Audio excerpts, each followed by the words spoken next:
बकर के अंदर बहुत बड़ी बड़ी तब्दीलियां आई हैं। एक तब्दीली ये है कि डीपीओ बकर सैयद अली रजा का तबादला हो गया है और दूसरी तब्दीली ये है कि बकर के डिप्टी कमिश्नर का भी तबादला हो गया है। नए डिप्टी कमिश्नर अब तक बकर के अंदर नहीं है, लेकिन जो नए डीपीओ आए हैं उनको चंद बातें बताना बड़ी ज़रूरी हैं और सबसे जो अहम बात है वो नए डीपीओ को बतानी सबसे पहले सबसे ज़्यादा ज़रूरी है। और वो बात यह है कि बकर वालों ने हमेशा इस बात के ऊपर यकीन रखा है कि यहाँ पर अगर कोई नया चेहरा आता है, कोई नया अफसर आता है, कोई नई इंतज़ामिया आती है या कोई बहुत बड़ा ऑफिसर आता है, तो अहलियान बकर ने हमेशा उनको ये बात बावर करवाने की कोशिश की है कि उनके लिए यहाँ पर बड़ी से बड़ी शख्सियत का आ जाना, यहाँ पर खिदमत सर अंजाम देना कोई वैल्यू नहीं रखता है अगर वो आवाम के मसाइल हल नहीं करते हैं। क्योंकि अहलियान बकर को चेहरों से, शख्सियात से, पर्सनैलिटी से, ओहदों से कोई किसी किस्म का सरोकार नहीं होता है, बल्कि उनको सरोकार होता है तो सिर्फ उस मनसब से जिस मनसब के ऊपर ये शख्सियात आकर बैठती हैं और अहलियान बकर के मसाइल हल करने के लिए मेहनत करती हैं या काम करती हैं। बकर के अंदर हमेशा से तबादले होते आए हैं, बहुत सारे डिप्टी कमिश्नर्स आए, बहुत सारे डीपीओज आए, लेकिन इससे पहले जो नए डीपीओ हैं कैप्टन रिटायर्ड मोहम्मद अजमल खरन, इनसे पहले जो डीपीओ थे सैयद अली रजा, उनके हवाले से अहलियान बकर बड़े खुश भी थे और वो उनके जाने के ऊपर अफसरदा भी हुए, क्योंकि उन्होंने जो यहाँ पर इंसाफ का कानून का निज़ाम मुतारिफ करवाया था, जो रोज़ाना की बुनियाद पर वो खुली कचहरियाँ लगाते थे, उसके ज़रिए से अहलियान बकर को इंसाफ बड़ी जल्दी मिल जाया करता था। तो जो नए डीपीओ बकर हैं जिनके हवाले से सोशल मीडिया के ऊपर आप ये पोस्टों के स्क्रीनशॉट्स देख रहे होंगे, लोग उनको वेलकम कर रहे हैं, लोग उनको खुशामदीद कर रहे हैं और लोग नेक तमन्नाओं का इजहार भी कर रहे हैं। नए डीपीओ ने आते साथ ही काम भी शुरू कर दिया है, उन्होंने थाना जंडावाला का दौरा भी किया है और इस हवाले से जो अहलियान बकर हैं वो बड़ा पॉजिटिव एक रिस्पॉन्स दे रहे हैं कि नए डीपीओ से उनको बड़ी उम्मीदें हैं। और अगर नए डीपीओ बकर यहाँ के मसाइल हल करने के अंदर, यहाँ के अवाम के मसाइल हल करने के अंदर, यहाँ के जो नोटोरियस थाने हैं जिनमें थाना बहल शामिल किया जाता है, दरिया खान के थाने शामिल किए जाते हैं, अगर इनके अंदर इंसाफ की फरामी के हवाले से इकदाम उठाएंगे, अगर यहाँ के सियासतदानों को, जो यहाँ के चोरों को, जो यहाँ के डकैतों को सपोर्ट करते हैं, उनके साथ खड़े होते हैं, अगर उनको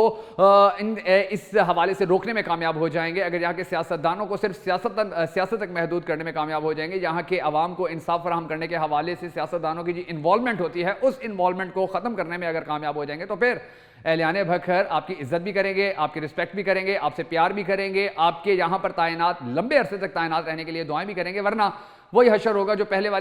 वाले डीपीओस का होता है कि अच्छे डीपीओस को अच्छे अल्फाज में याद करते हैं और बुरे डीपीओ को फिर वो जिन अल्फाज में याद करते हैं वो उन डीपीओस तक भी पहुंच जाता है कि उन्हें किन अल्फाज में उनके जाने के बाद याद किया जा रहा है। तो हम सबको उम्मीद है, हम सबकी दुआ है कि जो नए डीपीओ बकर आए हैं वो अहलियान बकर के मसाइल हल करने में कामयाब हो सकें। जो नए डिप्टी कमिश्नर बकर आएंगे उनके लिए जो सबसे ज़्यादा अहम बात है, जो सबसे पहला केस है जिसको टेस्ट केस कहा जा सकता है, वो ये है कि ज़िला बकर का मानचेस्टर कहलाने वाली तहसील दरिया खान के अंदर पिछले काफ़ी अरसे से असिस्टेंट कमिश्नर तक नहीं है और वो अल्लाह के नाम पे तहसील चल रही है और वहाँ के जो शहरी हैं उनको बड़ी शदीद मुश्किलात का सामना तो है, मगर उसके साथ साथ वहाँ पर जो करप्शन और खुशामद का जो अरूज है उस अरूज को तोड़ने के लिए भी बड़ी ज़रूरी बात है कि वहाँ पर एक असिस्टेंट कमिश्नर तैनात किया जाए, वहाँ पर लोगों को संभालने के लिए, लोगों के मसाइल हल करने के लिए। जब इंतज़ामिया का कोई बड़ा अफसर ही मौजूद नहीं है तो फिर आप खुद सोचेंगे वहाँ पर हालात कितने ज़्यादा ख़राब होंगे, वहाँ पर किस तरह से सिफारिश के ऊपर, पैसे के ऊपर, रिश्वत के ऊपर लोगों को जलीलो ख्वार किया जाता होगा, किस तरह चंद टके लेकर लोगों के मसाइल हल करने के हवाले से रुकावटें डाली जाती होगी। तो ये बड़ी ज़रूरी बात है कि जो हमारे नए डिप्टी कमिश्नर हैं जो आएंगे यहाँ पर, उनके लिए टेस्ट केस होगा कि वो दरिया खान के मसाइल हल करें, दरिया खान के अंदर जल्द अज जल्द नया असिस्टेंट कमिश्नर तैनात करने में कामयाबी हासिल करें। और जो सबसे अहम और ज़रूरी बात है वो ये है कि